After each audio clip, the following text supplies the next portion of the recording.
Sisters is you can fight, you can laugh, you can cry, but at the end of the day, you're going to hold each other down. We had to quarantine together. We had to get tested 3 times a week together. So there was a hardship there that this cast had to endure together. He had called me and he said, "Crystal, I just want you to always remember what it was like to be on the other side."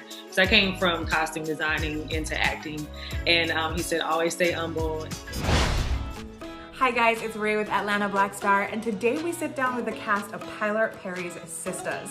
Now, this show follows a group of phenomenal Black women as they navigate life, love, relationships, friendships, and everything in between.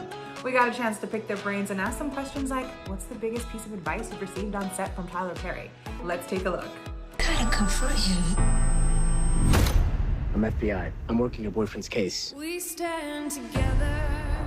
He was embezzling money from his firm. Can you be arrested for this? I love you.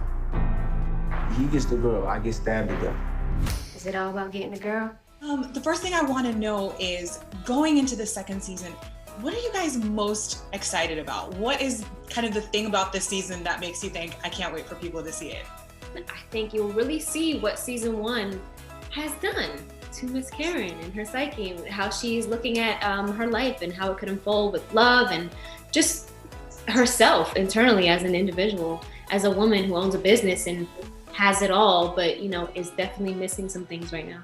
I don't mind spilling this, but the ladies have many more scenes together this season, and I'm so excited for people to see that because they loved when we were all together last season, so this time you got more of it, baby.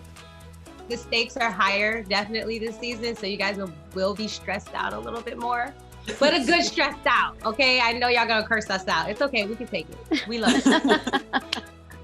This season, we had to stay away from our families for 3 weeks.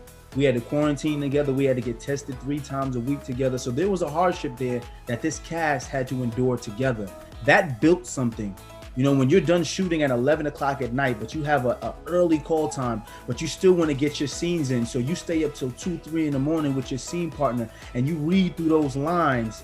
That next day you bring in heat because we worked for this and we're constantly working for this. So I think season 2, people are going to be very surprised with the performances. I just want to say, you use the word synergy. And it's so important with this cast because I believe that in both seasons we've had those type of hardships, or it's like a initiation of sort of like hazing of sort.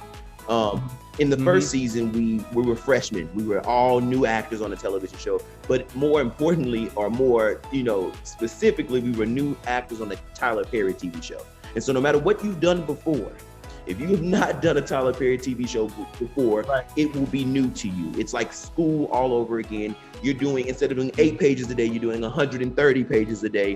What is the thing you think that has been the best piece of advice that Tyler Perry has given you, especially through this process of filming this? He had called me and he said, "Crystal, I just want you to always remember what it was like to be on the other side." So I came from costume designing into acting. And he said, "Always stay humble and just remember what it was like." And that was probably one of the best things he could have told me.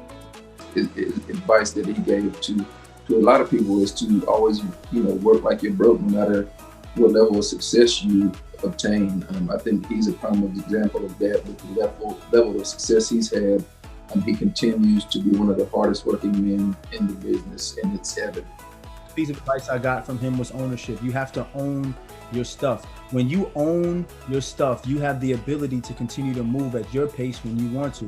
You look at Tyler Perry, everyone else was at halt, but because he owns his stuff, owns his studio, owns his content, he was able to put all of us back to work and give us an opportunity to continue to provide for our families. So ownership, especially in 2020, when everyone has to pivot because we don't know what's going to happen next, when you own your stuff, you feel like you have autonomy over your life. So that's the greatest advice I got.